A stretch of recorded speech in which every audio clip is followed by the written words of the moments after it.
Dakota land where the skies are wide and the freedom stands. With a Bible in my hand and a prayer in my heart, living this life where the wild plays its part. Dust on my boots and my hat pulled low, got my trusty rifle and I'm ready to go.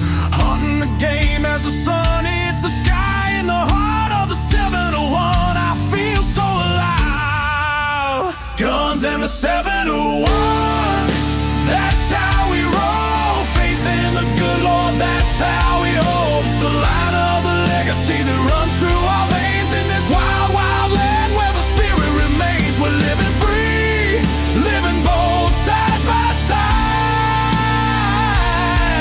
with God on our plate and our hearts open wide.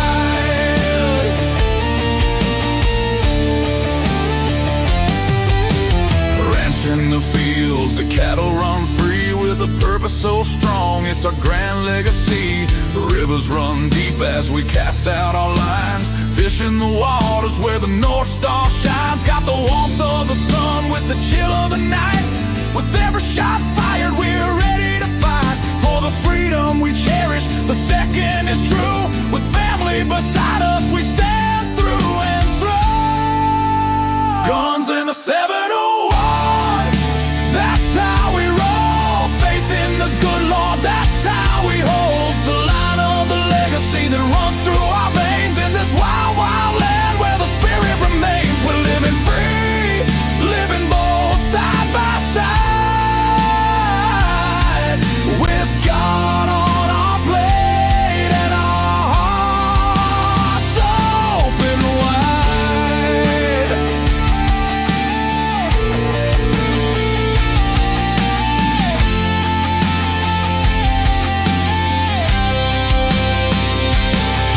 In a world that's spinning with sins that they wield, we stick to our values.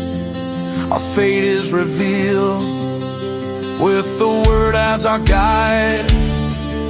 We tread on the earth, a community built from the love, not the curse. Raising our voices, singing loud through the night, for God and our freedom, we'll continue the fight. Let the rifles ring out, let the spirits align. In North Dakota's embrace, our souls intertwine. So when you hear the gunshots and feel that proud sound, know it's faith and freedom that echoes around. From the fields of the ranch to the depths of the lake, with God on our side, there's nothing at stake. Guns and the 71 forever will stand in the heart of our faith in this great free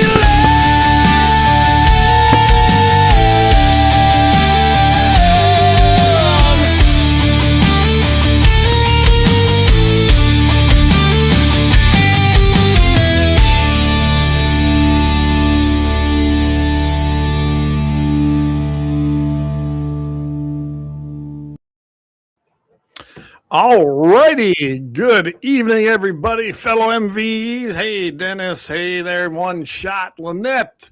Good to see you on here. Tom, my good friend Tom Donaldson. Hey, I think you know him too, Alex, don't you? I do. He's a good friend and a hard worker. Yes, Tom's a great guy. Hey, Brian, good to see you this evening, and everybody else that's joining us. Numbers just keep rolling up here on the ticker, which is great. Head over if you're over there on X. X has been giving us issues. You know, I think they want more money and they want you to up your services, which I'm not going to do. So if you want to listen to us on X, fly over there and do it. Things are coming in, but I am not going to do that. You know what? Either broadcast something cool if they want to or not. I don't care. So anyway, hey, Kelly, good to see you. Kelly is actually a good friend of mine. He lives over there in Valley City as well. So we're in that area. But, well, I'll tell you what, Alex, what I do every single show anymore is I start it with two things, a prayer And of course, I share the Second Amendment. Would you like the honor of reading, or you probably know it by heart, but I'll put it up here, our Second Amendment tonight? Or did I catch you off guard? I will do that, yes. No, I got you. The Second Amendment, a well-regulated militia being necessary to the security of a free state, the right of the to bear arms shall not be infringed. Oh, amen to that. I tell you, and I would hope everybody by now can see the importance of the Second Amendment here in the last few years. I'm telling you. Hey, Dan, good to have you on here as well. You probably know Dan too, huh? But I want to remind everybody tonight that if you have any questions for Alex, of course, Alex is running for U.S. Congress for the lone North Dakota seat. And we've had Alex on here before, but we've also got the state convention coming up. But before we get started with that, everybody just join me in a prayer tonight. I feel that this is very important, and I've been doing it pretty much every show. Lord, thank you for such a beautiful day today and a beautiful week and everything you have blessed us with. Nothing is ours. It is all yours. And we have nothing without you and your love and your mercy, your grace. As we are the sinners of the world, it starts back with Adam and Eve. We are condemned to nothing but your punishment and death, really. But we have the supreme sacrifice, the gift you gave us all when you sent Jesus Christ to walk as man among us, live that perfect life, and pay for our sins on the cross. And we could be redeemed through him, through his blood, through his body. We can find that redemption. We can find forgiveness if we have faith and believe and repent. And we can join you in the kingdom above that we all want to see the glory of. In your name we pray, Lord. Amen. All right. So, everybody, again, I want to welcome. I think Alex froze up on us. Are we there, Alex? Can you hear us? Are we there? I think we lost Alex. Oh, there we go. Can you hear us? Yep, I lost you. Okay, you were all froze up on our end. So, anyway, I love starting that out every single. While he's doing what he's doing, I love starting out with the word every single show, and I hope everybody else joins us in that because it's so important. And with Easter coming up and the story of the Passion, I'm telling you, there is nothing grander than what has happened for all of us if we just accept it. So I like to pass that on to everybody and let you know that as Vance does every single Sunday, you can get a hold of any one of us here on Guns and 701 Network. If you're looking to find Christ, if you want to find that word and that peace, let us know. guns@guns701.com. Oh, do we have you, Alex? So I'm just going to run over a few things here. It looks like Alex having a little problem. Alex, if you can hear me, we might have to go ahead and make you or have you come on maybe with your phone or a different device because it's not looking good right now. So in fact, I lost him completely here. I can see that he's not even in here anymore. So I'm going to have to remove. Oh, just a second. He's trying to log back in. Little technical difficulty here, it looks like. So, yeah. Give me a minute here, everybody. I'll tell you what. I'm going to go. Stay with me. I'm going to go to a very, very quick ad so that we can try to get him back on here with us, and maybe I can hop on the phone with him and see if I can't bring him back online with us.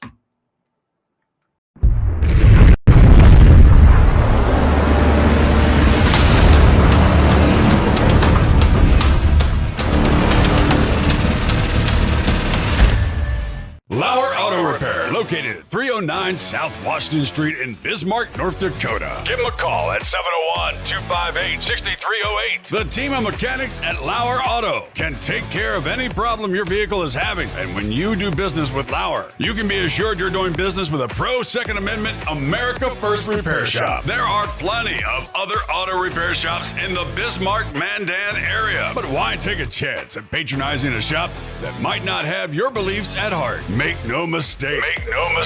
Lauer Auto is your pro Second Amendment repair shop. When you talk to the guys at Lauer Auto, don't forget to tell them that you heard they are a sponsor of Guns and the 701 and that you appreciate their support of our pro Second Amendment, pro North Dakota live stream and podcast. That's Lauer Auto Repair, 701-258-6308.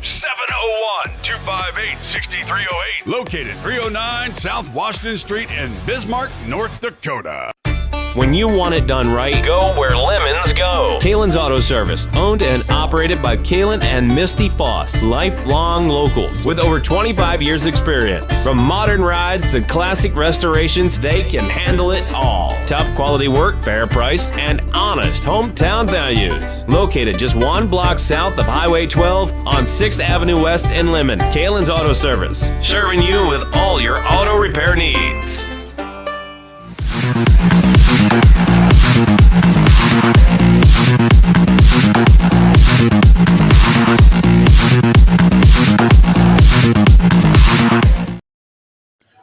All right, we are back. Alex, do we have you on either one of these? I think I do now. 1 second. I think You're I'm. not on Wi-Fi. Nope. You should do so. Hold on a second. I'm coming up. Can you text him here? Text him. Right there.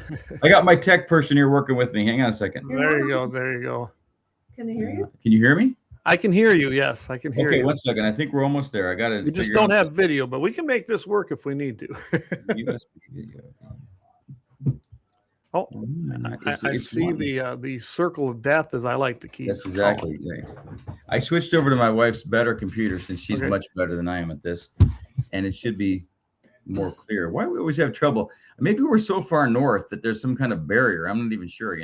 I don't know. I mean, I'm pretty good on my end. I know my internet connections are good here. So We're supposed to have 5G on this line out here, so maybe I need to talk to my guys. Well, a lot of time it has to do with devices, Alex. They can't. Some of these devices can't push the power that I know Restream that we broadcast in anyway. Well, you guys broadcast, yeah.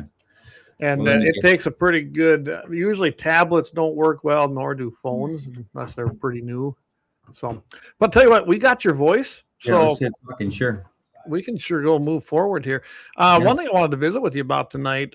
Let's just start off with the convention, because it's coming up this weekend, if I'm correct, right? Yeah.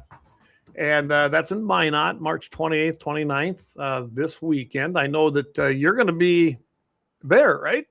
Yep, I'll be there full force. Cindy will be there with me. We got our team together. We got a lot of help, and we're going to be putting on a good convention. So I got a question. The way it looked, and you can elaborate on this because I think it's horrible what's happening, but it sounds like to me that a lot of what I like to call, and I can call them what I want, the establishment candidates aren't attending, and that includes for U.S. Congress, right? Yep. So, I'll tell everybody, I would have bet that they were going to show up at the last minute. I didn't see them all boycotting it, all stepping out of it, because I think that's a real mistake. But they have stepped down in mass. They're not going to show up at the convention. And they've decided that they're just going to run to the primary and not listen to the delegates, not listen to those people that were chosen to represent them there, Yeah, and that's a shame, honestly. Hey, Doug, he says he's trying to comment from X. We got it. I see it come in. Anyway, I think this is a shame. I think I know what's happening. And I guess I kind of seen it probably coming. I think Matthew Simon is probably one of the best GOP chairmen we've seen, at least since I've been involved with the politics up here in North Dakota. I don't know if you've met Matthew. I'm sure you have, but I like Matthew, and I think this is a lot of when they threw Perry out because Perry was worthless as far as I was concerned. This is their way of saying, nope, this guy, he's dividing us, and it's been taken over, and all the same things Trump really seen and heard when he started up, as far as I'm concerned. I guess, what's your opinion on that? Yeah, I went the minute Matt got elected to the position. I went down and saw him last year because I wanted to know more about him. I'd met him once before. Matt is not the person that they describe him as when you hear I don't know how to say this, if it's establishment or whatever you want to call it. They describe him as being too far right or whatever else. Matt is actually very organized. He's a hard worker. He presents things really well, and he really worked hard to put these conventions together. And I've seen him in a number of places around the state, talking with people and putting out good information, getting people together and getting representation. I think it's a mischaracterization to say that it's somehow a radical right or something. He's just not that guy. Well, I couldn't agree more. I've known that for some time. In fact, attended a convention with him. Stayed at his place, actually, because, like I said, I've known him for quite a while, and we had a great convention that year. And I don't know what you'd call it either. I think that Matt is a down-to-earth, intelligent guy. He tells it how it is. He doesn't play their games, nor does he want to, and I love that about Matt. He's just a real grassroots guy, and that's probably what bugs a bunch of them the most. And to see that these candidates, even I'm friends with Governor Kelly, but I thought it was in bad taste that Kelly did not want to even meet Matt. We tried, Jamie and I actually tried to get him to come together with us, and we'll go out to a private range, and have some shooting and just do a good old guys day of having fun on the range and talking. And he wouldn't even entertain that. And I think it's a shame when you see sitting office holders, people who are running again for re-elections, and they won't attend their party state convention. I have an issue with that. I really do, Alex. Yeah, so do I. And I think there's some things that got said during this time. Like I listened to some of the news that came out, and they said, nobody coordinated with Kelly, and he had this wedding, and they didn't pick dates right. But the reality is I was in quite a few of these meetings, and the representatives from a number of offices, to include Julie's and Kelly's, just didn't show up at the meetings, didn't want to discuss things. Yep. I think that they kind of set aside, I don't know if they wanted a Mother May I really don't know, because I'm not a political person, but they certainly didn't deserve that. They were coordinated with. The other piece of it is that I think if you went to that extreme and you were inviting him out, first of all, I wouldn't miss a shooting day. That's right. That's the first thing.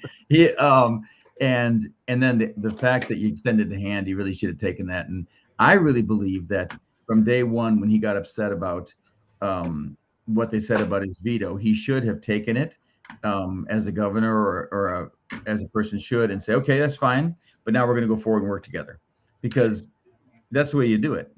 Yes, and you're right. To me, if I put it to you this way, if I was a sitting governor of the state of North Dakota myself, and I had an issue, say, with our North Dakota chairman, I would still put that olive branch out there to talk and see where is common ground at between us, and where are the things that we're not going to agree on. Work on the things you agree on, and then you get, set that agenda. And if that's the way of the party and what the party's wishes are, and you agree with it, go with it, right? Yeah. And then from there, you work on the other issues. You may not ever find an answer to something, but you might find out that you might agree on something else other than what you already had talked about, that you knew you were going to be in agreement. And I don't know, to me, the polarization of that, it doesn't help anybody, doesn't help the party.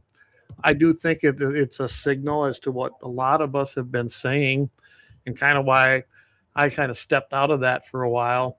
Yep. Is that the Republican Party of North Dakota is not a conservative party.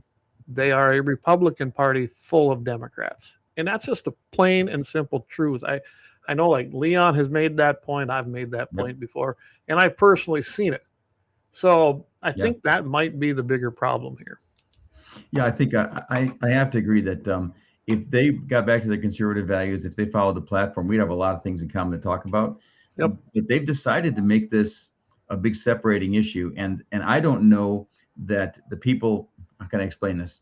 So we have a bunch of people politicians who are incumbents sitting out the convention. I get it that they're deciding to take their ball and go home. They're trying to create a narrative. But I don't know that all of the people that lined up behind them before are still lining up behind them, because I certainly would think that they're not too proud of what's happened. And I can't believe if you voted for those people in the past, you're proud of them sitting at home. And you certainly can't be proud of them on some of their statements. Kelly's was one thing, but Julie's vote to conceal information on sexual harassment was just a bad vote. That was a horrible vote, and here's what's sad. It didn't surprise me. I got to tell you a background about Julie, and she don't even remember it because I've called her out on a couple times on it now. So when I was with District 31 and sat on the executive committee there, and she came to talk to us, that was she was running then for the first time after being appointed from somebody. I forget who had stepped out, and I think they took a different position. So she got appointed. And I was trying to get some questions in, but I wasn't able to get the ones I wanted from the floor. So I went and had a conversation with her afterwards. My first question to her was, so where do you stand on the Second Amendment? Okay. You know what her answer was to me, Alex? Just take a guess. I got to believe she supported it, but you're going to surprise me. I know. Yeah, her answer was not yes or no. Her answer was, what's that got to do with the Public Utilities Commission? Are you kidding me? I am not kidding you. I go, oh my gosh. It has everything to do with it because it tells me where your ideology is and how you stand on things. Plain and simple. Yeah, that's a super weak answer. But that's the thing about, I got to tell you, the more I learned, the more I traveled around, the more I figured out I wasn't a politician. When I figured out that they weren't answering the questions and I was, and it wasn't normal for them. And I don't look, I think they're missing a big opportunity. When do you get 800 or 1,000 people more sitting in one place together and you get to talk to them all and make your case? And they get a captive audience. They can grab that mic. They can go in there. I'm surprised. I would just show up. Yeah. Yeah, it's pretty simple, isn't it? Why wouldn't you want to show up? Yeah. I mean, you have the North Dakota State GOP convention of all the delegates. You're voting delegates from every single district that's sending delegates. Yep. And the idea of this is to pick your candidates as a party. Yes, you can have a primary. And you got to remember, Alex, I come from a state that all we had was primaries. We didn't have this endorsing thing. This is a unique thing to me. Right. That it's even different than what you see in Iowa when I was down in there working, where you saw the caucusing. Completely different, but in a way the same as far as the idea of it, because that's where things are decided rather than in a straight primary. Now, South Dakota, where I really cut my teeth, it's a straight primary. You had your state conventions, you set your platform, but really it had nothing to do with electing your candidates. But here's what all these states have that North Dakota does not. They have voter registration, where That's you right. go in and you register as a Republican or a Democrat or an independent, whatever it may be. And when you walk into that voting booth on primary day and you say, oh, my name is Clayton Peterson, they look it up. Oh, you're a Republican. You are only handed the Republican ballot. Or if you're a Democrat, you get a Democrat ballot. That's or right. if you where up here, you get a ballot with all three on. And everybody keeps telling me, well, registration don't work and people are going to vote crossing over. That's happening anyway. You just can't vote. If you pick the vote in the Democrat slot, then you got to vote there up and down all the way. Yeah. I would love to see voter registration. And I know that it seems like it's gaining more popularity, especially from a campaign stance, Alex. I worked on some bigger campaigns in South Dakota. The first thing I'd go to when I'd go to a county I was working in is ask for the registration list, because then I knew where my base of Republicans were. Yeah. Yeah. Well, I take Drew Wrigley to task at this. Drew Wrigley came out with a statement and said the only real nomination process or endorsing process is the primary. And I disagree with that, because it's not that is exactly the opposite, because anybody can vote then, independents, Democrats, whatever. So they're claiming now that the primary is the way forward to really get representation, but that's not it. So you've taken what I saw from people was people that really worked hard. They went out and got delegates together. They were active. They organized. They did all this great work, and they built this convention, and they're coming. And then the other candidates are just dismissing them out of hand, saying that's not important. That doesn't matter anymore. We're only going to go to the primary. It's a bigger insult to the voters, in my opinion, than it is even to me. I get it. They're insulting me because they don't think I'm worth coming to convention with, but it's a big insult to North Dakota voters. It is. I think it is. It's an insult to the voters. It's an insult to the actual Republicans in the state. You got to remember, I don't know how many members they have in the NDGOP this time around, but the last time that I was involved, we had 1,200 and some people at that convention, right? And that is not representative of how many people call themselves Republicans in the state. No, exactly right. Yeah. I mean, and we had over 1,200, and we got the endorsement last time. We probably would have had a better vote, even the third vote, if they'd let it go to that. I think that, and this time I hope we'll get that endorsement. It's just a matter of, it's amazing to me that they're not just dismissing the convention; they're dismissing every single meeting I went to, or everyone went to, I should say, and all the time they put in. We drove to Hettinger. They had 113 people there, and it was cold. It was not a good day, and they dismiss all that energy, all that participation. That's the thing that matters, But you know what? It's not uncommon, I found, when I got up here. And I'm not knocking North Dakota. I love living up here, even though I grew up in South Dakota, but just across the border. So, I mean, I've been affiliated with both states my entire life. But I'm telling you, when I got up here and got involved in North Dakota's politics, I always used to say, man, the corruption I see when I go to Pierre in South Dakota just amazes me. But I'll tell you what it is down there. You have a voter registration, and you have a majority Republicans. Most of them are conservative. And you can see that by the votes that happened in South Dakota. And then you've got your 40-some% Democrats that sit on the other side. It's probably a truer representation than what we see right here. And then I get up here and I'm like, whoa, I couldn't believe the things I was seeing. And I always tell everybody, South Dakota had their issues. But I got up here in North Dakota and said, hey, hold my beer. I'll show you how she's done. Yeah, there you go. And I just couldn't believe the things I've seen. And how few groups or how few people were picking really the candidates that you'd see show up on your ballot for your district legislative spots. I like what Leon and these guys have been talking, Leon and Dan on here.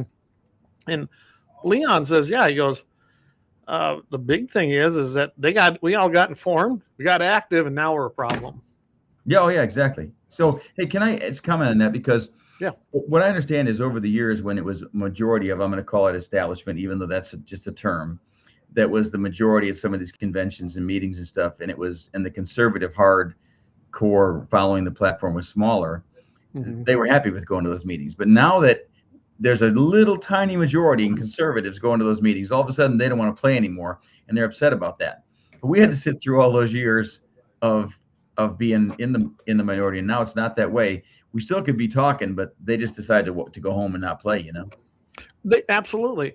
And then started changing rules. So I'm in District 31 over here. Okay. And as you know, that was Perry Schaefer's baby. And I don't worry about it. You don't have to comment about what you think of him. I think he's a POS myself, but and he knows it. But I mean, I watched this guy operate. What a snake. And he wanted more participation. But he didn't want anybody to say anything. He didn't want your input. He didn't care. He just wanted the numbers. And then as soon as we took over that district, but we had a bad winter storm go through, so we were a few votes short of wiping it and taking it over completely. But we come close. But it was enough that they couldn't pass anything bylaw way. Before that, they changed the bylaws to the fact you had to notify the chairman of your committee then in your district. I think it was 30 days out if you were going to run for a legislative seat. You couldn't just do it. You're in the middle. Well, the thing there was that our chairman at that time, then after we defeated some people, became Don Scheibel, who was also a legislative senator. Wow, if that ain't a conflict of interest. I mean, he knew right away who he was up against. Right away, he could campaign behind the scenes 30 days prior before anybody else because he knew who was running. Yeah. That's just one example. I watched how they operated. We filled the North Dakota GOP building with our people because we held a meeting there for our district. They were not happy, and I'm sure they knew I was the guy that let everybody in the district that we had an email for that this meeting was happening because they didn't really, they did the very minimum requirement to let people know. Yeah, that's true. I got to say, I saw a couple of comments. I just got to let you know, I think that the movement, I got to call it a movement or a rallying cry. We are much bigger than they think. I think that the grassroots movement, the people we've been talking to, it's really a majority vote. I know that the, how can I say this? I mean, it's not the other side. It's whatever you want to call it. What do we call them? The establishment, I guess. Well, I got a different name for them, but I try not to say them kind of words anymore. So. Okay. I mean, for the lack of a, they are kind of rhinos. They're Republicans in name only. It's a good fitting term, I think. But They are definitely not constitutionalists, and they are not conservatives. They are Yeah. Republicans only. Yeah, I would agree. And I think that we're a bigger force than they think. I've been all around the state talking to people, and I really believe that if the grassroots votes, if the regular working people go vote, and not this mythical whatever it is, they get people that are stepping back from not coming to the convention, we can win it. I think this is a unique opportunity. I would have to agree, Alex. I mean, I'm pretty sure. I mean, let's face it. We've seen Julie's votes. If they're on anything that's controversial or might step on the toes of her donors, she really dances around it, and in the end, she does not vote for we the people. She votes for those people. She skipped the vote. She skipped the DEI vote. She skipped the other votes, and it's just that I just think that they're not. I can't sit here in North Dakota and watch her not do her job. Just do what she's told, and keep. Hey, I'm going to interrupt you here quickly because I'm going to read you this comment because I think that's where you're going with it. Leon says you ran for this seat in 2024, received the North Dakota Republican Party endorsement. That's a very true statement at the state convention. Now you're beating her. Remember that? Yeah. Now you're challenging the incumbent again, who happens to be her. What drove you to step up once more? And what message are you hearing from North Dakotans that tells you it's time for new leadership? That's why I wanted to read that, because you were going there. So I'll just let you finish that now. Yeah. Well, one of the big things is everyone talked to me about that she wasn't showing up, that she held a few telephone, and I got a few notes to get on the phone with her, but she wouldn't show up for town halls. And all the time she had off, she wouldn't come back and meet with people. And they kept saying, people want face-to-face meetings. Well, I believe in face-to-face meetings. If you've been in any of my meetings, people ask me to leave usually because I'm staying so late. So, but I think that's where we get the meat of our discussions from, whether we just agree or disagree, we figure things out. So she missed that. And I think she missed it because she chose to miss it. She said one time, incumbents don't go, I'm not quoting her exactly, but incumbents don't go into meetings and stuff because it's too divisive and they don't need to. It's not too divisive. I've been in hard conversations. It's exactly where we should be.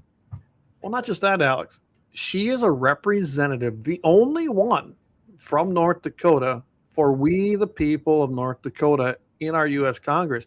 I don't care how uncomfortable she is. I don't care, as long as the people are respectful. You face them people. You take those questions. And I would much rather, and I've heard you say things just like this, where I don't know, but I'll find out because you didn't know, Yeah. And I'm no different. If I don't know, I'll tell the person, listen, I really don't know. I mean, there's not a lot of things I'm probably not up to date on, but if I truly don't know, don't snowball me. Don't treat me stupid. Just say, I honestly don't know. I can respect that answer more than any of them. Yeah. That's the other issue about this is that, there's a number of times that I've been in meetings and they've said, she didn't show up. So let's just be honest. She showed up one time during the district meetings that I was at. I think I made 41 out of the 47 other people spoke then. Good job. And then she read a letter. I mean, look, I got to tell you, if you're a sitting congresswoman or congressman, you don't think I'm going to take the mic and just talk with people or listen to them, just ask questions, because they're going to tell me what they're feeling. And maybe they're upset about something I should have done differently, or I should know about that I don't know about. So why am I going to be afraid of that hard conversation? I don't know. I really don't know why anybody would be afraid of a question coming from the people they want to represent. Yeah. I mean, and I think it ain't just her, Alex. That's why I really liked you when we first started talking, right? Because you were not an elitist. You were not, I don't know, you didn't portray yourself as a dishonest person. And you'd answer the questions. We've had you on here before. Jamie and I had you on here before. You answered the questions as honest as you could. And I mean, you're pretty up to date on stuff, so I don't really have an issue with that. I love your foreign policy. I know how you stand on the Second Amendment. I know you're a man of faith. And those are three of my priorities. Well, I appreciate that. Well, it's pretty easy to stand on those. I told somebody a while back, I was doing an interview, and this guy kind of had to do what his sponsors wanted. And I said, you got a really tough job. My job's really easy. I get to travel around the state and talk to people and be myself. And that's the easiest part. Well, and that's, I have sponsors too here on the show, right? But when we went around looking for sponsors when we started this, we asked, of course, friends, but we also asked people that had a like mind with us so that we didn't have to worry about this. I don't know if I could take, in fact, I know I wouldn't take a sponsor for this show if I thought they had the complete opposite ideology as me. And every time I said something, they'd be threatening to take their money away because I'd be like, then leave. Yeah, go. Exactly. Go. It's just that way. So Lynette, she says, talking about Julie, she never showed up for anything, not a radio show, podcast, anything. And that's very true. Lynette, I sent her, I wanted, if she would come on here, I'd have her on here. I don't think she would like my questioning because I'm going to bring up her record, which isn't very stellar. And I didn't even get an answer back. Yeah. You're not the only one. I've been at a number of radio stations that have said, we'll do your interview, but we also have to put up like a picture and a recording from Julie because it's equal time. And I said, that's fine. Why don't we just invite her out and we'll sit down and talk and answer questions? Well, that never happened. She's never coming. Well, we got everybody on. We should talk about Rob Port a little bit because it's so interesting. I got to tell you. Well, Leon said she went on Port's podcast, and I think old Porkman also had Governor. I think Governor Kelly Armstrong was on his podcast too. So Port is kind of like I want to say I think he might be a fan of me. I'm not really sure. It's crazy because he will call me at the weirdest time, and he'll say, "Hey, I saw this thing you posted. Do you really believe this?" And usually I'm walking like between buildings with the dog or something. So we're going to play one of them too. But yeah, I'll be like, "Rob, what do you need?" And he'll be, well, you're going to talk to me because most people won't. But the thing about Rob is that he never wins the discussion, and he puts my news out. So I'm like, you're actually working for us. You know that, Rob. I mean, and then he introduces Julie, or he talks to her, and she says some statement that is completely off. And I'm like, you know what? He's not hurting us at all. I really got to believe that, No, the old saying, there's no bad press. I don't know if I completely believe that, but press is press. Yeah. Jamie says, to be fair, she goes on with Michael Bell and Scott Hennon on a regular basis. Well, and she does. And well, can we talk about that for a minute? Are we allowed to talk about that? Oh yeah, absolutely. I've been on I tried to do once a month with Michael, and I wasn't able to do it this month. And I'm working with Samantha to try and make that happen. And maybe next week we'll see. But you got to go to those places. And even if you might have a difference of opinion, and like me and Michael, we don't agree on everything. Yeah. But we're good friends, and that's okay. Well, that's how it should be. Yeah. I feel like Michael and I are good friends too. We were and talked a whole bunch. I kind of haven't been on his show since November or so. Samantha's great too, because the sponsors won't have me on, and I understand that he can't put me back on. But the problem is that at some point I'll get some fair press down there again. I don't know who else he's talking about international positions or anything foreign policy. Somebody. I do talk with Scott with Steve Hallstrom down in the Flag. He's great. He gets me on. Scott will not have me on yet. At some point, I'm sure he will. Maybe after I get the endorsement. Yeah. But they've got their game and they got to support their people. But I just think that they ought to talk to all of us, Well, you'd think they'd want to. Like I said, I don't have anybody on here.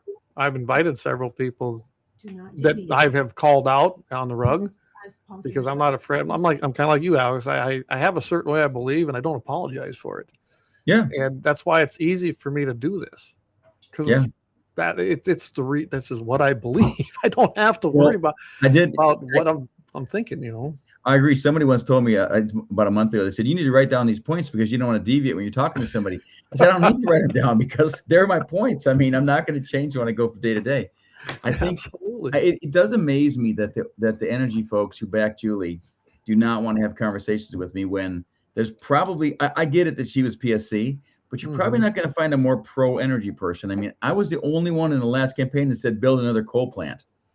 Right. And they were all like, "Oh, we can't do that." I'm like, "Yo, we're America. We can do whatever we need to do." Absolutely. China's building coal plants faster than they can really do. I mean, they're just pushing them through because they know the importance of energy. And I guarantee you that we here build them better, more efficient, cleaner than anybody on this planet. But yet we've got a certain group that says, "Oh no, No, of course, I don't believe in global warming. I don't believe in they rename it. It was global cooling, then global warming. Yeah, I know. Now it's climate change. Yeah, whatever. Yeah. I don't believe in man-made anything that way. There's only one person that changes our weather, and that's exactly right. Above. That's exactly right. Well, we got climate changes coming in about a month. It's going to be called spring. That's right. And, we have and we're going to need a couple things in the state that they don't want to talk about. We're going to need another coal plant. We're going to need a fertilizer plant, and we probably need a processing plant. It's time to, yes, I get it. They're going to talk about advanced computing sites and data centers all day long and water, but then they can't tell me we don't have enough water to run a fertilizer plant or come on, really? I know, that's just it. And data centers, that's a whole other thing. We can get maybe into that on a different show, maybe after you win the endorsement, because that could be a show by itself. But I'm telling you, I can't believe that the energy companies are backing her. But yeah, you're about as pro coal, oil, and gas that a person can be. My truck has a powered by coal sticker on it. I mean, I don't know what to say other than that. That's right. Absolutely. Absolutely. I'll tell you what, let's hold this thought. We'll come back here. I think we'll go to a couple other things here and maybe cover some of these comments right before that. Sounds I'm going to good. take a quick break. And speaking of sponsors, we got to pay our bills too. So we're going to take a break. We'll be right back. Don't go anywhere, everybody. We are here with Alex Balez, U.S. Congressman candidate for the state of North Dakota.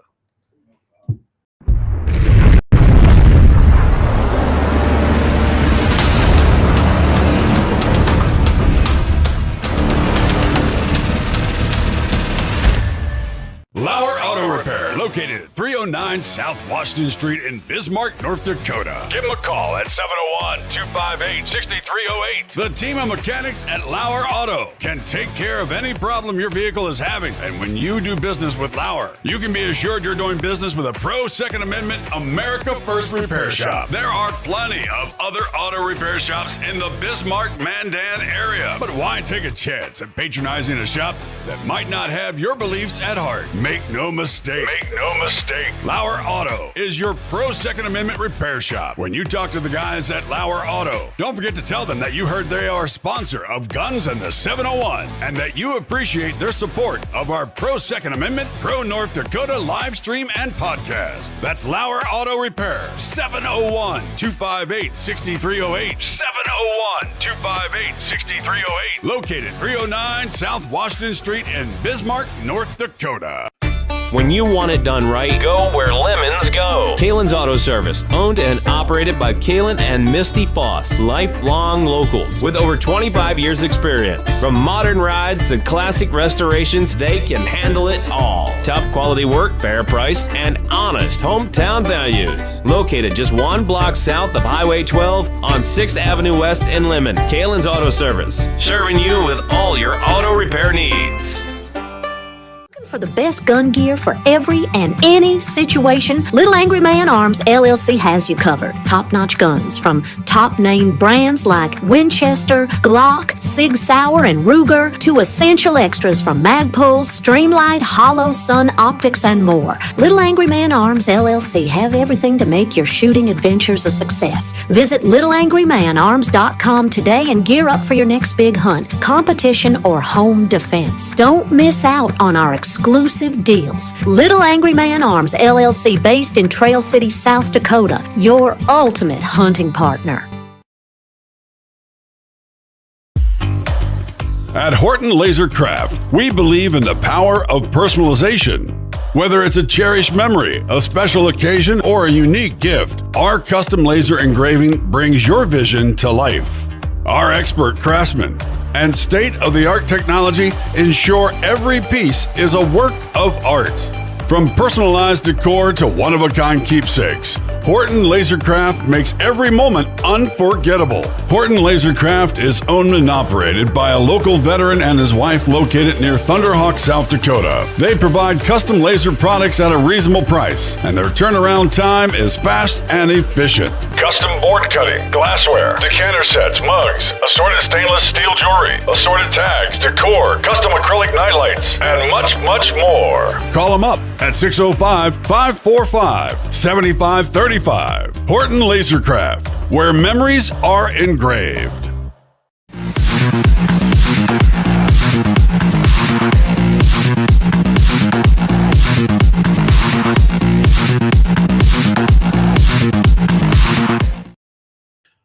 All right, we are back again. My guest tonight is Alex Balez. He's running for the United States Congress seat right here in North Dakota. And we've been having a great conversation about, well, we got the state convention coming up here. A lot of the people have said, nope, we're not going to it. And, it's just not the right thing to do. But Amarja Crump, she has shared something here. She says, they heard trafficking victims were coming with their security and have proof of the buyers in North Dakota corruption. The regular folks that want these labor or others trafficking to stop, they will vote out everyone involved. Well, that's very true. Tired of the Holmberg syndrome, that's the only the tip of the iceberg that everyone in Bismarck was well aware of. God, guns, and good old glory will prevail. Amen. And that's just it, Alex. I guess I like to discuss these things. We got to pay attention to issues, right? But God is completely in control, and I do believe that, and I do trust that. Although I'm still going to do my best to make sure that we don't make it easy for them.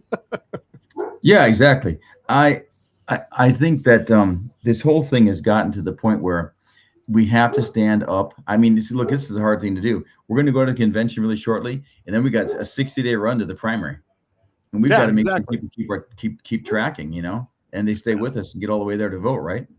Yeah, that's not a long time frame, is it? No, it's not. But if we get out there and people are harvesting and planting and whatever else, and I think we're doing good, we're going to need every single person out there to get out and vote. I don't even know if everybody knows, like, are they going to go and vote in person? Are they going to do paper ballots? How are they planning on doing it? Because we need that active right now. People thinking about that. Yeah, absolutely. And it is the most important thing we can do. And until laws change permanently, we got to beat the system we're in, right? I guess that's the best way the system we have is what we have till it changes. So you got to go out there and play whatever that system is and do it. Vote, vote, vote, vote. It's that simple. Yeah. This is going to be, I feel like, I was talking to the night to some folks, and I feel like what the people who are stepping out of the convention going to the primary is, they feel like they're playing a game. And I think they kind of feel like they put us in check. And what I mean by that is all of us, all of the grassroots, all the people out there, the working folk. So because if we don't handle the convention and vote and endorse, and then go to the primary and vote and win for some of our representatives and senators and this position, the congressional position, they'll win it. They'll be able to say, hey, it didn't matter to show up. That's how important it is. It's amazing they threw down this gauntlet, but I think we're up to the task. I do too. So, I point out some things here. Like, I thought Leon had a great comment here. He goes, border security and putting America first are central to your campaign. Why do you believe these issues matter so much to North Dakotans, and how would you push for stronger policies in Washington? What do you think Republicans can do better regarding what I see as a failed immigration policy? H-1B visas, finding the millions that let in under the last administration and deporting them. Thoughts on anchor baby industry? Well, there's a lot of questions there, but yeah, I guess why don't you take the first one too here? Why do you believe that these issues matter so much to North Dakotans? Well, the number one thing is we have to write a law that closes the borders and codifies these executive orders that President Trump put out. I love them. That's great, but that's not the end of it. And the first thing that Julie should have done, if she had the backbone, put a single issue law down that says this is the law here going forward. As far as anchor babies, let's discuss this. That's really an abuse of the law. It's never been that way, and that law is not read that way at all. And they've turned it into that, pretending that they can come over here, drop a baby, and then they got a citizen, and they're going to stay with them. And we were debating this when I was in high school. Yeah, they were pushing that, and luckily I had a teacher that said, "No, that ain't how it is," and he's right. Yeah, if we read it strictly, and how it's supposed to be read, and follow the Constitution, they just go home. And here I would say this to everybody too: don't falter now on sending the illegals home. They're going home.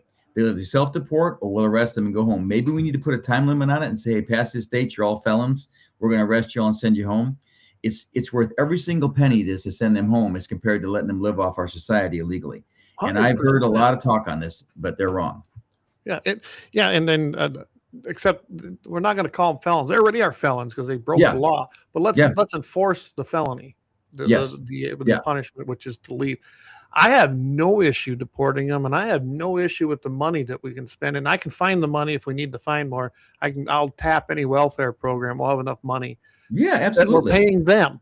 Take the money we're paying them in welfare. That'll be enough to deport them right out of this country. Yeah, and just keep doing it. So, it is not something that's going to happen overnight, but that's okay because we're going to keep cleaning out this bar until we get all the pests out of it. And that's what you got to do. Yep. Look, you can't say we're going to deal with this later because what they did is they flooded the zone with all these people so they could get the vote. Well, we caught them, okay, and we're in the process of breaking the back of this, but we got to stick with it.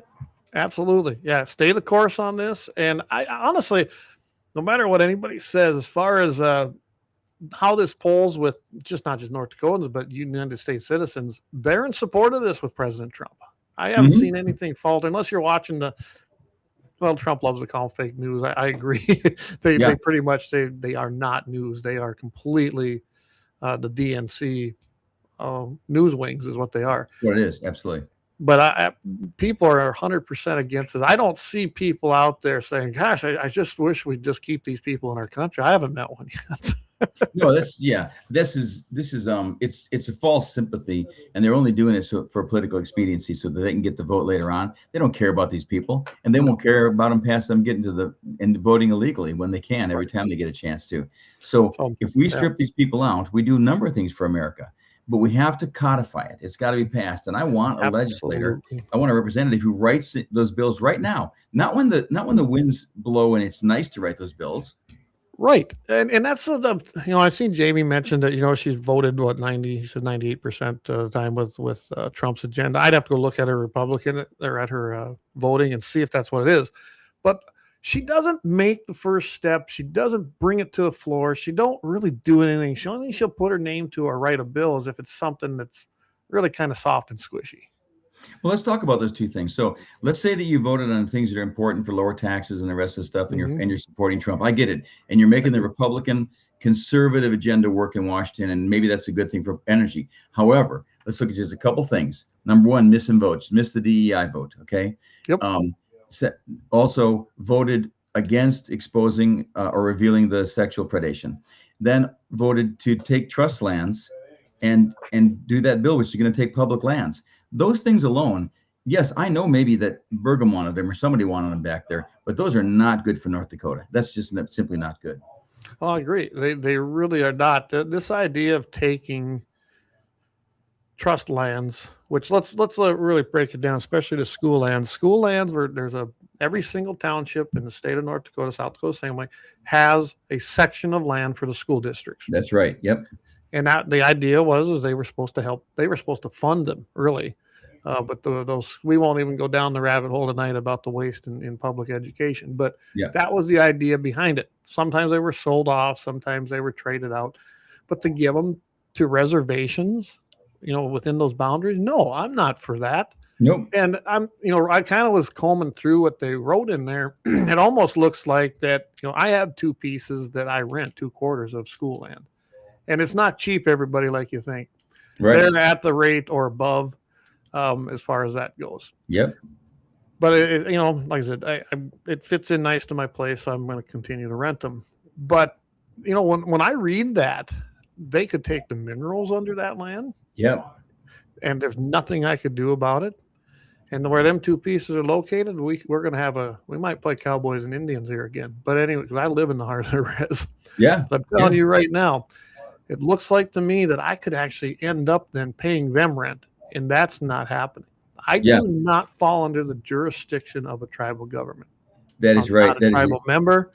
I'm a United States citizen and a resident of North Dakota, and I am not playing that game. This is a horrible bill. Horrible bill. Yeah, you hit it exactly right on just one of the many reasons why it's bad. The other reason is that they touted all these things it's going to do. It's going to help us produce energy. It's going to release minerals and all the rest of this stuff. The reality is most of those things are already under lease or already contracted for. So you're not going to gain that. This is the land. Look, this should be called the land grab bill by big money, because once they get a hold of it, we're never going to see it again. And at public land, every time public land gets sold, you never see it again. And let's not forget about this. If you put anything under the tribal jurisdiction in the tribal trust, it then becomes federal land. Yes. I am not for federal ownership of land, and I don't know how you feel about that, but I am not. Never have been. I don't. It's only written in the Constitution for certain things, but we are not supposed to own these vast pieces of land under the federal government. That's a whole nother issue, but Yeah. that's what would happen with this. Plus, it's going to come off your tax base. At least in North Dakota, you're seeing some kind of return for it. That's right. That money Yep. goes to the tribe. It is history. Yeah, exactly.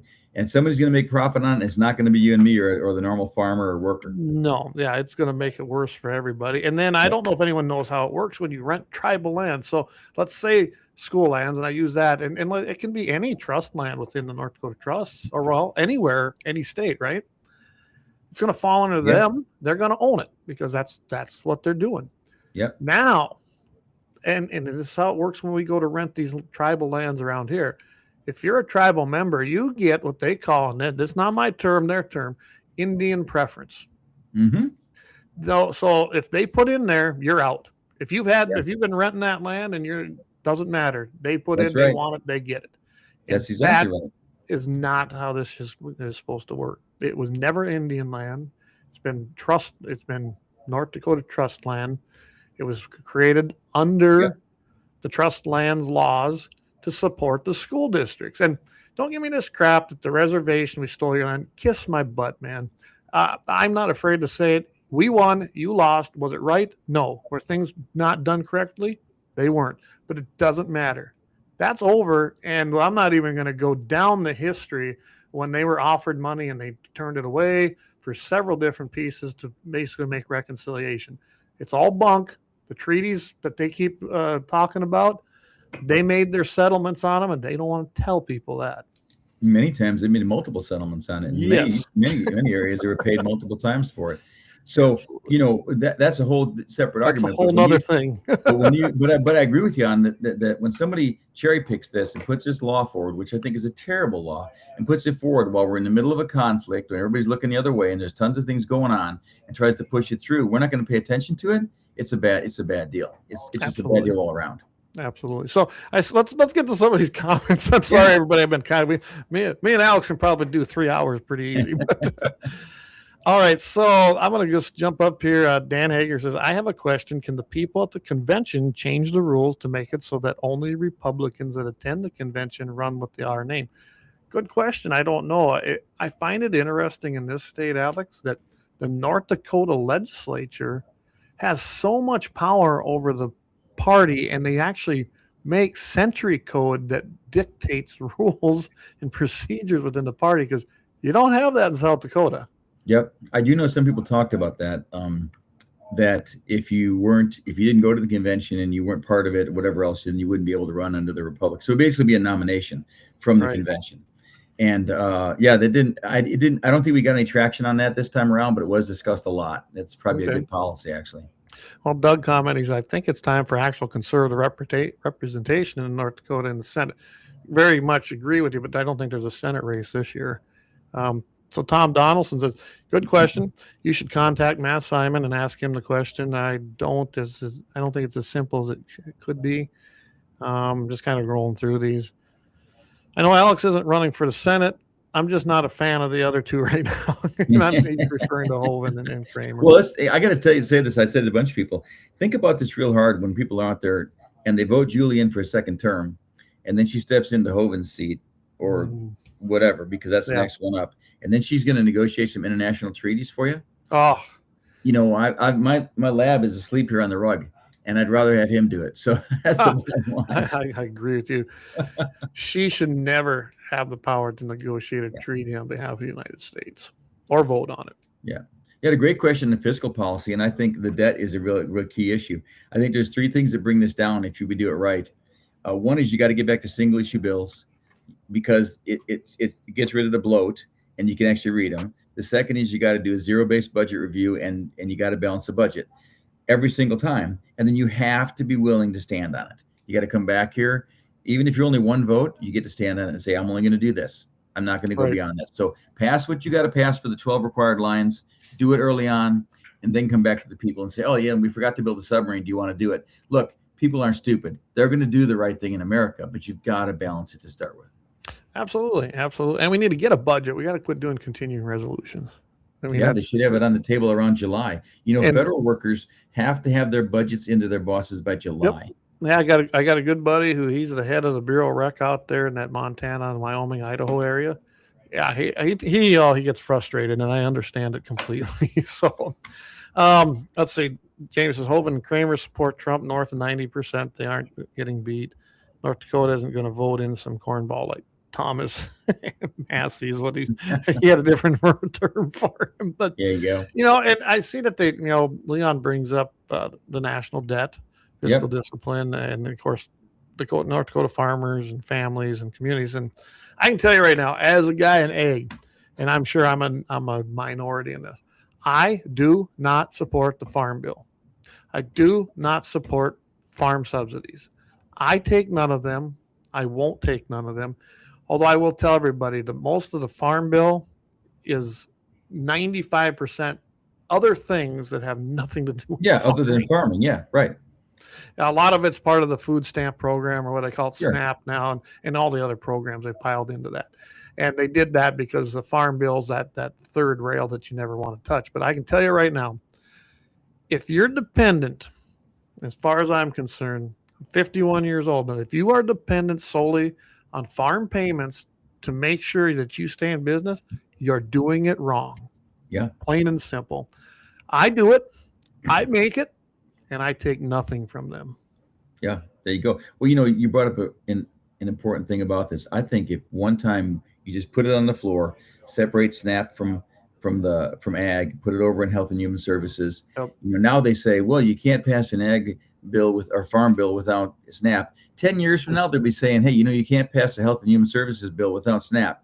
So it's not untouchable. Yeah, they could do it. They could do it if they have the fortitude to do it. But I can guarantee you, I bet you money, Julie will never touch that bill. Write it as a single issue. Put it on the floor and get kicked around for it. At least you've done it.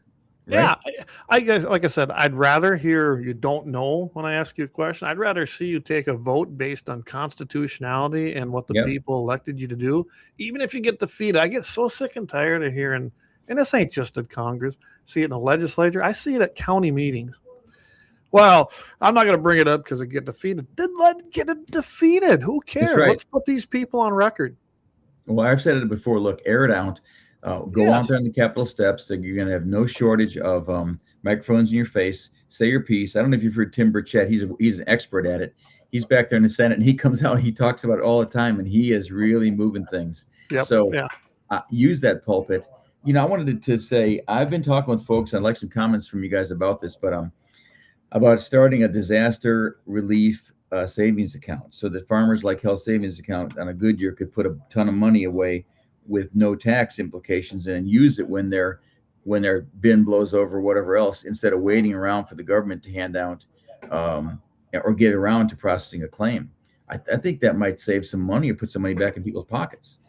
It could. It definitely could. I'm kind of floating through these questions. Leon says, "Was it right?" No, I disagree. I mean, I don't know if he was talking about what happened on the reservations, and and it probably it wasn't right what happened, but it happened, and I really am never going to support. In fact, you want to help the Indian people within the reservations, dissolve them. Yeah, give them ownership. Give them ownership. Exactly. Let them become full citizens then of the United States. I don't know if anyone realizes this, but they are still classified under law in our country as wards of the federal government. Yeah. Does everybody know that? Mm-hmm. I mean, they're actually classified as second-rate citizens. That's horrible. Yeah. But let's dissolve that corrupt government. Let's give them ownership. Let's bring them and welcome them in and watch these areas flourish. Yeah, they don't own their houses. They don't own the stuff. So why are you going to be proud of it and take care of it? Yeah, exactly. If you turned just that around and said, listen, this is going to be yours now, and you take care of it or don't take care of it. And I got to tell you, there's some really great workers there. The guy that did our cement block in our basement to refix one of the walls in our really old house was a guy from the nation. And he was incredibly good. I mean, it was amazing. They're skilled work. There are very productive people within the reservation, and that's no different than anywhere you go. There's great people everywhere, and there's always those that are going to leech out the system. But it's usually the tribal governments that are the people's worst enemy within the reservation. It's not the people themselves. A lot of great people within the reservation. And like I said, I live here in the heart of Standing Rock. Yeah. So, which, by the way, you and we got to get together and get you down here and go around. So I want to do that. I got to come down. When you get ready, I'll come down. And I would say, well, we'll talk afterwards here. Yeah. We'll definitely make it happen. It says, Lynette says, I think we all need to vote for Alex and then concentrate on our city commission and county that is trying to sneak in the AI data centers in our state. Well, amen, Lynette. And I think that, I mean, Alex has my vote. By the way, I haven't done it yet, but this is as good a time as any.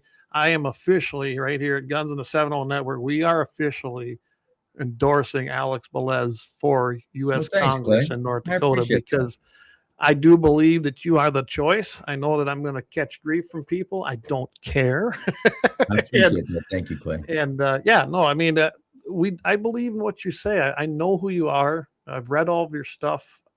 We're on the same page probably 99% of the time, Alex. Well, I appreciate that. So I'm working hard at it. I'm just kind of going through here. Justin, he says, we just need to get rid of eminent domain. Well, eminent domain is actually a constitutional. It's in the Constitution, but if they use it, they got to compensate. And it's only supposed to be used for real public projects. And they have taken that so far. And that was a Supreme Court ruling. I think I got to remember if that was in somewhere out east. Was it New Jersey, where the Supreme Court ruled in favor of taking of the land to put in, it was a mall, I believe, because it was going to generate tax revenue. No, that is not what eminent domain was about. Yeah, exactly. Yeah. It was a horrible ruling, and it should be challenged again under the new court. I wish someone would bring that up because I don't think it would go that way. Who's the leftist running for the House? I think it's Hammer, isn't it? In the Democrat, did he get the endorsement? He's running. Yeah, I saw his billboard up the other day. Yep. I've heard him speak a little bit. I'm never voting for that guy. I can tell you that. I'm just kind of rolling through these some more here, Alex, for you. Maybe if you see one, we'll definitely pop it up here. Yeah, somebody wrote there that reservations are just a good example of the government and corruption, and the only way to get past that corruption is to get back to being transparent. I can't believe that people are afraid of transparency. They talk about, it could hurt us. Just put it all out there. The American people in North Dakota are smart enough to read through it and make those bills shorter. So, for example, I read the big, beautiful bill. There's some things I don't like in it. I'm being honest with you. It took me about 30 hours to read it, though. You read what Nancy Mace put together for the revealing the information about sexual harassment, and it was a page and a half, and you could read it. That's the difference in getting single issue bills. Absolutely. The big, I combed through that big, beautiful bill too. And I'm with you, Alex. There were things in there I did not want. Yeah. Unfortunately, with politics, we all know, unfortunately, how this works up there. There was a lot of good things that were in it. And unfortunately, the bad things sailed through with the good things. It's not a good system that way. It is a system we have, and I don't know if it had passed without some of the concessions that I know a lot of us didn't want. Yeah, I don't think that would have passed. I think the political climate, this is a hard thing to say. Trump needed to push these tax cuts through. We needed to put change. We'd gone so far down the wrong road with Biden that they had to get something done. Yes. So there's an argument, a bad one, and it's not good, to be made that they had to get something. And that was this bill where it kind of pushed things together. Single issues, I think, from day one, though, right when they walked in, would have been a better way to tackle it. Just push them right across. I agree. Do them singly, be done, page and a half. That ain't hard. You can actually go through them, but see, that's the key, or that's what they want. That's right. They don't want you reading them. Right. And they want to give you, hey, here's a 1,200-page bill. We're voting on it tomorrow. What? Yeah. Well, somebody asked me that. They said, would I do that? Would I be forced into voting if I didn't read it? And I want to be honest. If I get elected, I'm just not going to do it. I mean, I'm just going to say no. I'm not going to. And I'll fly back here and get on the news somewhere and be like, hey, listen, they went to vote on this, and they're not going to give us time to read. That's garbage. They need to change. I agree. I would never. I can tell you right now, I won't vote. If I was in that position, I would not vote for it unless I had time to comb through it. And 24 hours isn't enough. I'm not going to do that. Yeah. So it's going to be a no vote. Exactly. And then you know what will happen? Let's say there's something pro Second Amendment in there in a 1,200-page bill and one line that was great for the Second Amendment, but may not have infringed on it. I'm going to vote no on that bill. Right. And then I'm going to be called anti-Second Amendment. Yeah. Which isn't do that is to put it out for everybody out here, get the information to people and tell them. And every time I've done that and talked to people, they're like, I didn't know that. And then right away you get consensus, Yep. So Dan asks, he goes, do you think the reservations would ever be in favor of dissolving and becoming a main part of the U.S.? And, I'll go first on this. Dan, I'm not sure. I know some of the people I have visited with within the reservation right here would be for that. They understand the corruption that's happening at their tribal government, within their tribal councils, and it's horrible. It's. I'm not even going to go into this tonight because I could spend 2 hours just on the things I know that happen with this tribal council at Standing Rock, and they're not unique. As far as the people, I think the people, if they got the momentum going, I think you could see it. They'd have to petition for it, but I think it could happen. Where it's going to get bogged down is because it's going to take a congressional act. Yeah, Can it even get through Congress? Because what's going to happen there. The Democrats are going to say, oh, my goodness, racism, and you want to – I can't even imagine what they'd say, honestly. Go ahead, Alex. Yeah. Well, I think for the people that are all tied up in socialism on the reservation, they're going to stay with their ties. They're going to want their payments every month. They're going to want that. Yep. But if you really offered them – because this is a generational thing. If you really offered them to see this, and the next generation said, wait a minute, I can own this 5 acres and I can do this and I can all that's where the change is going to come. You won't get a change from maybe somebody taking a handout right now. Right. And they don't get deeds like we do. Nope. As I've tried to buy a piece up here that's part of my place, and you got to get what they call a patent paper from the tribe to even sell it, which I imagine is a federal thing. I got to believe it. Yeah, exactly right. And we were kind of walking through the process on that, and we'd gotten an attorney to kind of, and we couldn't even use a regular attorney because they didn't know. I had to find someone who knew tribal law. Wow. And to navigate what needed to be done. Now, was it difficult per se in the grand scheme of things? No. Was it a lot more to know and go through? Yes. And when it came down to it, the lady who owned it, she decided that, I imagine when she contacted a tribe, they're like, no, don't do that. Don't do that. I know they do this. Sure. Yeah. And she decided then that she didn't want to sell. And then she turned over the rental agreements to the tribe. Because they offered to take care of them for her. Okay. And then my rent went way up. No. And then we went back and forth. That's a whole nother story that let's just say that did not go well between me and the tribe on this. Yeah. And it's a mess. It truly is. And I can tell anybody that lives within a reservation, if you are not a tribal member and you have deeded land, they have zero authority over it. Right. And I have challenged it. So don't let them make you. They came around and wanted us to buy $100 business license to operate if we had a ranch over 100 acres. Huh. Yeah, let's just say that guy left in a hurry because I think he wanted to breathe air. So, yeah. Yeah. I think there's a big change there coming that way. But, I went up to the reservations to us last year to talk to the folks, and you couldn't talk to the councils. They wouldn't have us in. Yep. And they didn't want to talk. But the rest of the people, I'll be honest, they loved their handouts, but there was one big difference. They were pro-choice. I was pro-life. So we disagreed, but the rest of the stuff, they were Americans, they just wanted socialism. Yeah, like I said, I do believe that there would be some support for it, but it isn't like you'd bring up the issue for getting rid of the reservation system and bringing them actually into more freedom is what it would be, because that's right, under the Constitution. But it's going to be, like you said, this is generational, and there's going to have to be it'd be a 10-year struggle just to even get a chance. It really would. Yeah. So I agree. Alex, it's 8:15 my time. I'm going to take a break here, and I know I don't want to go over 2 hours, but all right. We got a lot of time yet to cover things. But let's take a quick break here, and we'll come back and we'll continue this. And anybody else has anything you want to just drop it in the comments. We'll do our best to go ahead and visit about it. Thanks.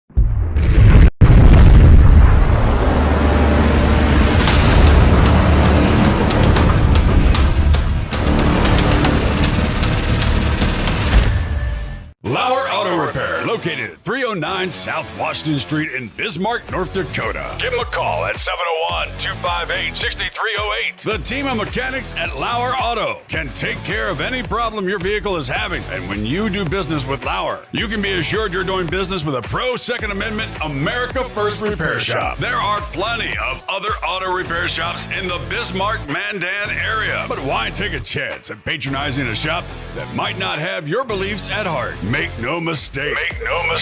Lauer Auto is your pro Second Amendment repair shop. When you talk to the guys at Lauer Auto, don't forget to tell them that you heard they are a sponsor of Guns and the 701 and that you appreciate their support of our pro Second Amendment, pro North Dakota live stream and podcast. That's Lauer Auto Repair, 701-258-6308.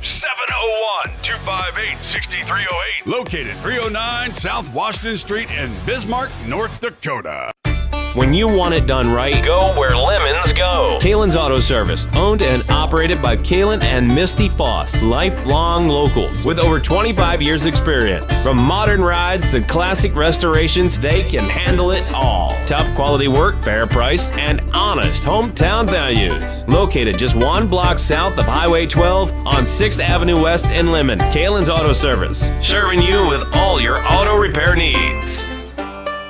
For the best gun gear for every and any situation, Little Angry Man Arms LLC has you covered. Top-notch guns from top-name brands like Winchester, Glock, Sig Sauer, and Ruger to essential extras from Magpul's, Streamlight, Hollow, Sun Optics, and more. Little Angry Man Arms LLC have everything to make your shooting adventures a success. Visit littleangrymanarms.com today and gear up for your next big hunt, competition, or home defense. Don't miss out on our exclusive deals. Little Angry Man Arms LLC, based in Trail City, South Dakota, your ultimate hunting partner.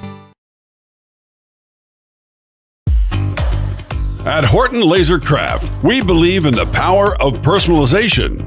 Whether it's a cherished memory, a special occasion, or a unique gift, our custom laser engraving brings your vision to life.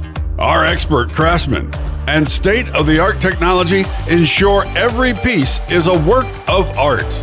From personalized decor to one-of-a-kind keepsakes, Horton LaserCraft makes every moment unforgettable. Horton LaserCraft is owned and operated by a local veteran and his wife located near Thunderhawk, South Dakota. They provide custom laser products at a reasonable price, and their turnaround time is fast and efficient. Custom board cutting, glassware, decanter sets, mugs, assorted stainless steel jewelry, assorted tags, decor, custom acrylic nightlights, and much, much more. Call them up at 605-545-7535. Horton LaserCraft, where memories are engraved.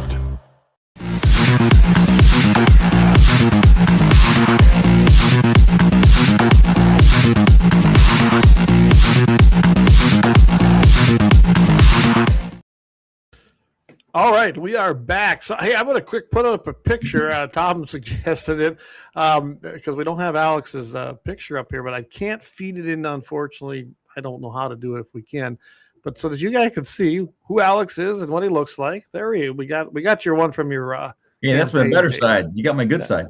There we go. Yeah, Alex, he's got a great website over there too. It's running on the bottom there, alexfornorthdakota.com. He is the conservative veteran for Congress. Absolutely, Alex. And if you want to doubt, look at there. There's his experience. He is definitely a veteran. He knows his way around a firearm. He's a 2A guy. I'm telling you guys. Yes. Hey, we had 2 people scan our QR code for subscriptions. Thank you. We appreciate that. I should point that out there. If you guys want to subscribe to the channel, we have that set up there. Just go ahead, scan it. You can pick any level from $5 up to $75 if you want to. So go in there and check that out. Help support the program. All right. And I don't plug that enough, but Leon says, wait a second, I got to go and find that. He already did that one. Blackbeard, there's a party over here. Anyway, yeah. I'm just kind of going through these. Thune, I'm telling you, I hate to even admit that I worked on his campaign when he first ran for Senate. And he was a different man then. He was a great representative for the state of South Dakota.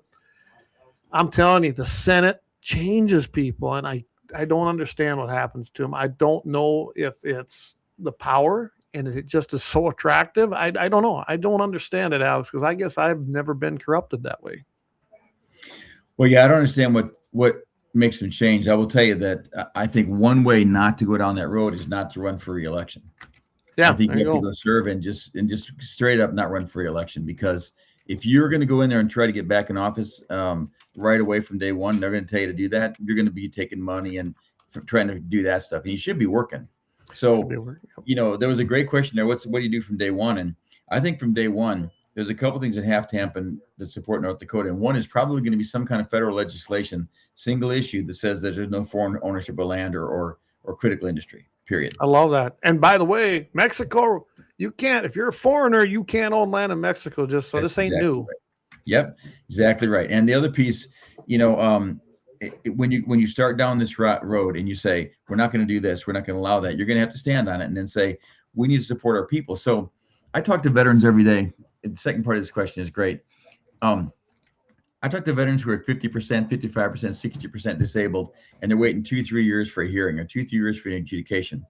Now, whether the VA respectfully is waiting for them to die or just waiting not to pay them, the first thing I would do is just transition everybody on that disabled list to 100%.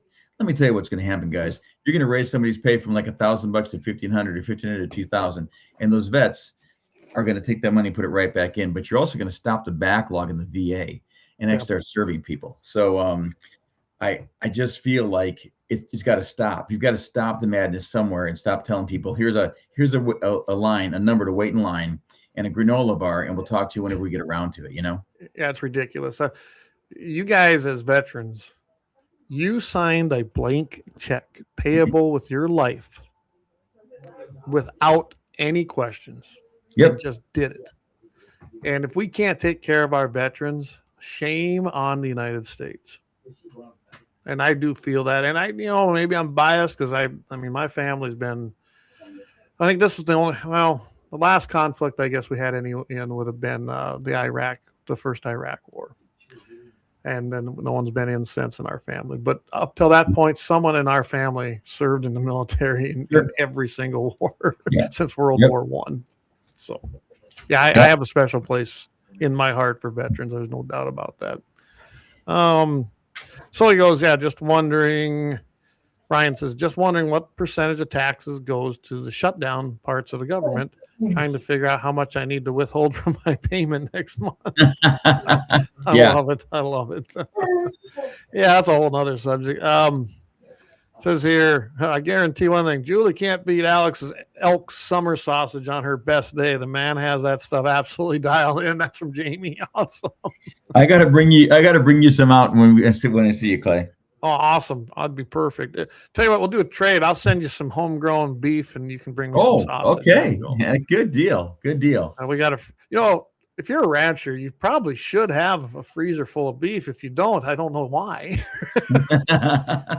It says, if elected, what's the first thing you'd fight for on behalf of North Dakotans, and how would you measure success in your first term? We'll go with that question first. Yeah, I'd go back to that.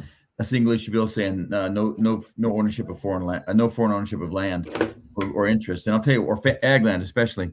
Not because I want to step into states' rights, but because I want to lay a framework down so when the states have to fight, they can turn around and say, hey, there's a federal law. You can't even own this.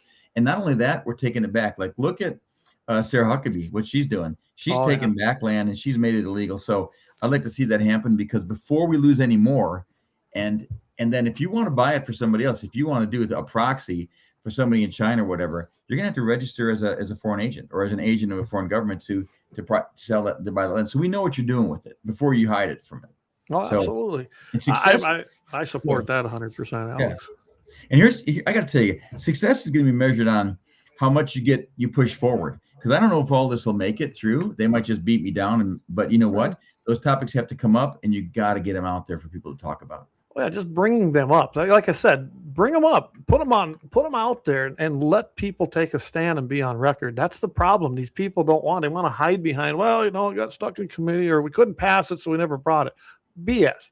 You have a job to do. You get paid, honestly, quite well when you think about what everybody else gets paid for their jobs. Do your job. It isn't like you. How do you put it? Anyone who runs, you've run a couple times. We did it on our own accord. Yep. And we knew what we were getting into. So now, if you get elected, go do your job. And that should be for everybody that gets a position when they're elected. It's just that simple to me. It's exactly right. He asked a minute ago, he said, am I left eye, right eye dominant? I'm right eye dominant, left-handed, so I shoot with both left and right hands. It really helps if you're exiting a vehicle to be able to shoot with your right or left hand. And then this is a great comment here about getting paid. Congress, look, boy, I've heard this so much. Congress should not get paid if nobody else is getting paid. That's the bottom line. Yep. If you can't get it through, regardless if it's the left, the left's holding it up, but you just take that money, you don't take it because your job's not getting done. So take it, put it somewhere, give it to the vets, donate it. I don't care what you do. If even a check comes through, but you shouldn't be taking that money and getting paid. I agree. If you're not doing your job, I don't know. If I don't do my job, I'm not going to get paid, and I'm self-employed. But that means if I don't do my job, that means I don't have nothing to sell. I calves, whatever it might be. I will go broke. I'm not going to get paid. Yeah. So, let's see. Congress should be the last ones to get paid. Yep, Axel just he had that in there. Yeah. They shine and get nothing done. Leon says, "What's the thought of synthetic foods, meats, dairy, produced canned food, etc.?" That comes from David. Yeah, I'm not a. I don't know about those non-food groups, so I don't actually eat non-food groups. I want to be honest, I do have some canned food here at the house because we're a little bit far from town, like canned meat and some other canned vegetables, a lot of stuff in stock because you never know when you get to town, North Dakota. But not the non-food stuff like the fake cheese, fake non-milk. I don't even know what that is. What is non-dairy anyway, It's not dairy. See, I've always thought, and I know that some states have done it, but there should be no such thing as calling something meat that isn't meat or eggs isn't eggs. It's chemicals. You take the powdered eggs. Most of the time, they're not even powdered anymore. They're just they're chemical. Look at the back of them boxes. It's horrible. I know. Yeah. If it isn't what it is when it comes to meat, poultry, beef, any kind of meat, eggs, dairy, if it didn't come from the animal, then it's not that. Well, and it's so much cheaper to eat that way if you just prepare a little bit and cook that way. And also, it's much better for the kids to get this garbage out of their diets. Absolutely. So if you just take a minute and get it out of there, it's so much better for them. Absolutely. And, I know there was a bill on top of the no foreign ownership of land, which I support. I seen that there's a bill. It won't go anywhere, but I'm glad they're having the discussion. It was introduced. And that's so that if you were not native born to this country, meaning born here, and you are an actual natural born citizen, you can't run for Congress. And I like that one too. I know I've caught some slack from people I didn't think of, but I told them, I said, well, look what's happening. We've got a Congress that's got way too many foreigners that have become citizens that now sit there and they don't have a clue what our Constitution's about because they didn't grow up with it. Yep, that's right. They don't understand the power in that document for us. Yeah. It's a document that tells the government what you cannot do to the people, not the other way around. Yeah. Justin mentions like almond milk. Show me a nipple on an almond. Exactly. I have never figured that out. Yeah. They shouldn't be able to use that. Yeah. Yeah. Dan Hager. Thanks, Doug. Followed you there. Okay. They're having. So, we got a lot of chat discussion tonight. So, yeah. I guess overall, I'm going to try to wrap this up because I just found out I got a cow calving. All right. Well, congratulations then. Yeah, that'll be our fifth one today. So wow. Things are rolling along pretty good. But what do you want to convey to everybody before we leave tonight and let them know? And you got as much time as you need, Alex. Well, first of all, I got to tell everybody that I'm super honored by everybody who came out to those meetings and talked and spent time and just really dug into issues because it means something. It means a ton. I had a ton of fun, over 10,000 miles since January 19th, talking to folks, and we'll keep doing it because that's the litmus test, coming back and talking, representing. And I want to say, I met a ton of leaders, okay? If your citizen leaders need a citizen servant or a representative, that's what you need to elect. And then not run for a re-election, go back there and serve. Maybe I don't get it all right. Maybe they beat the heck out of me and I don't win. But you know what? We break the template. We change it. So we start changing it now. So it's not always going to be the same way. Because right now I'm fed up with it. And I'm not getting the answers I want. Absolutely. Yeah. Awesome. And I think that's how a lot of people feel here, Alex. So, Alex, tell you what, I want to thank you for coming on tonight. And when you win the endorsement, because I know you're going to, Thanks, we Clay. definitely got to have you on again. But here's what I'm going to throw this out here. We need to have a time where you and me and Jamie and Axe all get together. We'll get David. He's up there in Mandan as well, because David's got a new show here, 701 Marksman. And then we need to all get together, just go out and do a little shooting, have a little fun, and who knows? Maybe we turn it into a little event to meet the people too. Who knows? I like that idea. Tell you what, I'm going to bring down some of mine. I'm going to bring down some heavy stuff, and I'll bring down the SR-25 so we can all shoot a little bit, because I've been wanting to get on that one with you guys, and we'll have some fun. Because I'm sure Axe is up for this, because Axe has a nice range outside of Mandan, in between New Salem and Mandan, so it's a perfect meeting spot for all of us. All right, I'll bring you around. Leon, Leon, you got to. I didn't mention Leon, so I'm just going to plug this right away too.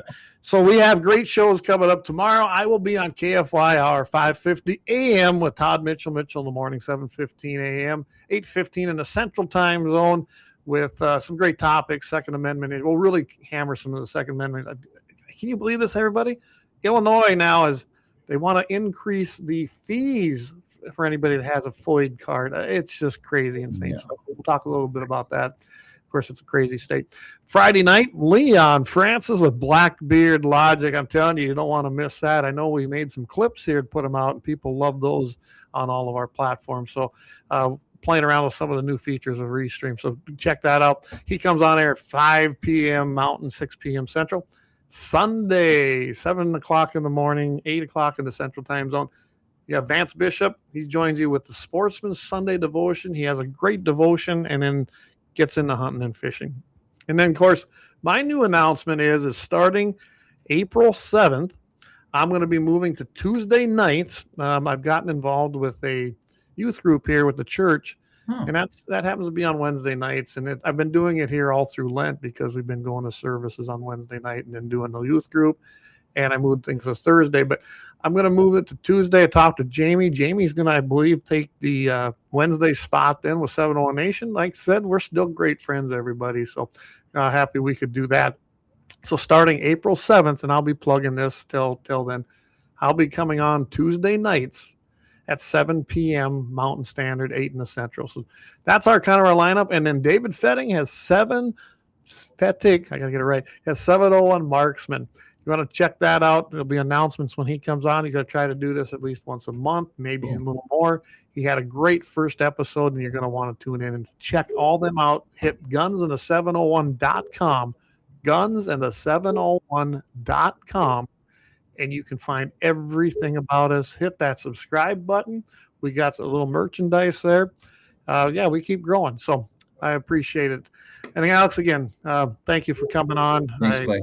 I want to have you on again, and we definitely need to get together, go out here and meet a few people, and then of course we need to get together and do a little shooting. It's going to be a great time. And thanks for those messages, Clay. I really think I have to say you've been sending me some good messages. I appreciate that, and everything only with and through God. Without that, we're not going to make it.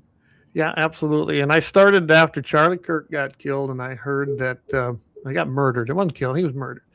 And I heard he did a Sunday devotion, or not Sunday, just a devotion every day that he sent to a group of people. So I started doing that. Well, that's growing. And, Tom actually said, you should add Alex to that. I was like, why didn't I think of that before? So you're added to the list now, Alex. It's great. It really is great. Thank you. I enjoy doing that every morning. And I send out to over 100 people now, all of their own requests, mostly. That's cool. So, all right, everybody. Thanks for joining us. Thanks to all our great sponsors, especially Lauer Auto Repair. I'm telling you, 309 South Washington, 701-258-6308. You ain't going to find a more pro Second Amendment repair shop in Bismarck, North Dakota. Again, thank you, everybody, for joining us. I thought it was a great show. Thanks to Alex. And we'll see everybody tomorrow morning, KFYR 5:50 a.m., 99.7 on the FM dial, with Mitchell in the morning for another great episode of Guns and the 701 on KFYR 5:50. Again, thanks a lot. God's blessings to each and every one of you. Go forth with God. See everybody next week. Have a great day.